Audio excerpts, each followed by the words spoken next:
Hi, I'm David Goodlow. I'm from Chicago and I'm 6 feet tall. Oh, let me give you a hand with that. I want to help too. Thank you both. I'm fine. I have it. What else you got in there? It is nothing. That is not nothing.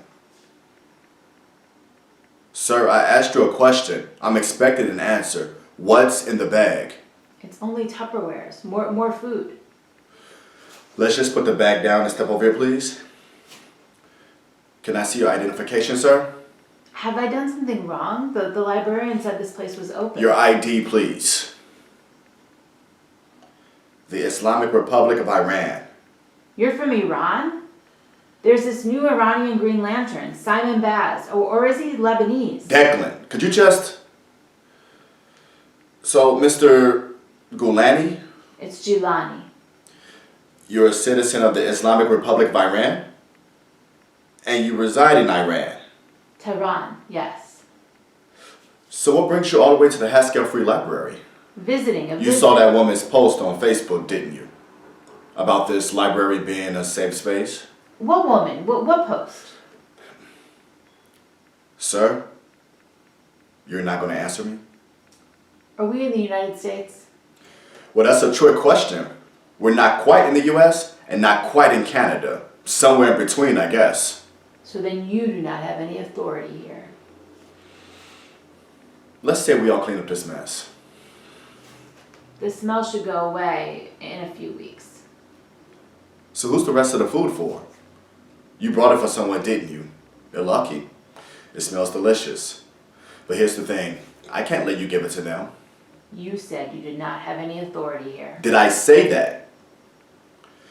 Look, I know folks like you have been using this place to have family get-togethers. I'm down with it. But unlike Matt in here, I've got a boss. And he's told us we got to start limiting these visits to 5 minutes. 5 minutes? But I've not seen my daughter in over a year. That's rough. But the law's the law. At least you get to see her, right? That's better than most. But I can't allow an exchange of gifts. That's a no-no. You must understand, officer, she is barely eating, severely malnourished. Normally she loves food. Something is very wrong with her. Well, I'm sorry to hear that, but I I can't... got off the plane in Montreal and went straight to a Persian grocery. Got all the spices, cooked for 3 days. Her roommate told me she passed out last week. She needs to eat. Slope's getting too slippery. It used to only be a few from the affected countries. But since that post a couple of weeks ago, people are coming from all over. Isn't that so, man? You've got to crack down, top lady, if you want this place to stay open. What do you mean if I want this place to stay open? Are they talking of closing the library? No one said anything specific. This library has been around here for more than 100 years. I don't really get what's going on. Why can't he see his daughter? Let's all just take a breath here. Mr. Jelani, I want you to see your daughter. I know 5 minutes is pretty paltry, but that's the compromise. 5 minutes, no gifts. Something illegal slips through, that's my ass. It's only Gorma Sabi's Korashkim. Look, if you're seeing giving it to her, we'll have to revoke your access to this place. You won't be able to meet your daughter here at all. I came all this way. I don't make the rules. I just enforce them. No gifts, no exceptions, even food. You better throw out those Tupperwares. Do you understand? Good. Here you go. My shift's about to start. Man, and take care of the lower bag. And I'm sorry about all the mess. You sure you're not skipping school, kid? I'm not. I got extra credit.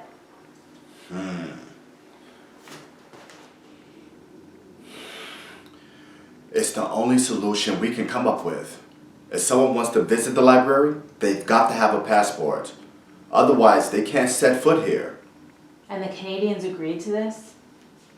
They don't need to. The interest of the building is on our side, so we set the rules. It'll ruin this place. People come here for research, to take tours, to see the opera. They don't carry their passports with them. We'll be making exceptions. Exceptions? You just said it was a rule.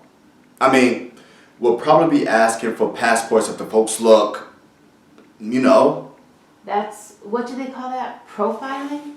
I don't know what to tell you. These decisions are not coming from me. Oh, I got this.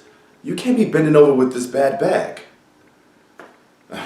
How's your practice coming along for the community Who night? decided this about the passports? It came down from DHS. You know, I like your hair that way. It's really We're a like... small library in a quiet area. Some people come here to see their families. Homeland Security could close their eyes and ignore it. Manon, listen. I've got it down, don't I? Manon? Look, I know it's a shitty situation, but it's just a few countries we gotta say no to. Everyone else can still come. And you think that's fair? I'm not the one who gets to decide what's fair. If your job forces you to do unfair things, why do you keep it? Look, this job, they take good care of you. Before this, I was driving an airport shuttle, security at Ford Field. My folks were retiring and took a hit with the crash. I had to get some stability, help them out. And when I first got my badge, the man in charge, he was someone I can get behind. Now there's a new man in charge, and let's just say, we don't always see eye to eye. But one day, somebody else would be in charge. That's the way it goes. And right now, the only dog I have in this fight is you. I'm a librarian. How am I a dog in a fight? This loophole thing has become a bit of a thorn in my boss's side. It's making him look bad, and he wants someone to blame. Do you know this Elizabeth Bennett? That's her name. She's a friend of yours? I don't know anyone with that name. Is there any chance you're Elizabeth Bennett? Me? Why would I do such a thing? I don't know. To make this place famous, a destination, bring more visitors to your library than just one lonely kid? Listen, maybe you were trying to save your job. Instead, you put yourself at risk of losing it. I've put 15 years of my life into this building. Manon, you... I don't know who wrote the post. It wasn't me. Okay then. Look, I'm watching out for you. My boss wanted to assign other officers and have someone on library duty at all times. I convinced him I can handle the situation because you and I have a rapport. A rapport, yes. You've been doing the right thing most of the time, limiting the visits to 5 minutes. Just keep laying down the law and this place will stay open. Be the top lady. I want to see you on that stage next week. Look, I'm basically on probation after my last posting. I'm trying to earn people's trust around here and it hasn't been easy. Your colleagues don't trust you? It's an uphill battle with these guys. I'm just saying my ass is on the line too. When I got transferred here, I thought, damn, you're gonna send a brother from Motor City to Shittsville, Vermont. Turns out, my colleagues aside, I think I like it here. The air is fresh, the quiet, and well, I met you here. And you're not like any woman I cared about before. I've never met anyone like you either. Good. So I want to stay. See what happens. That means keeping this job.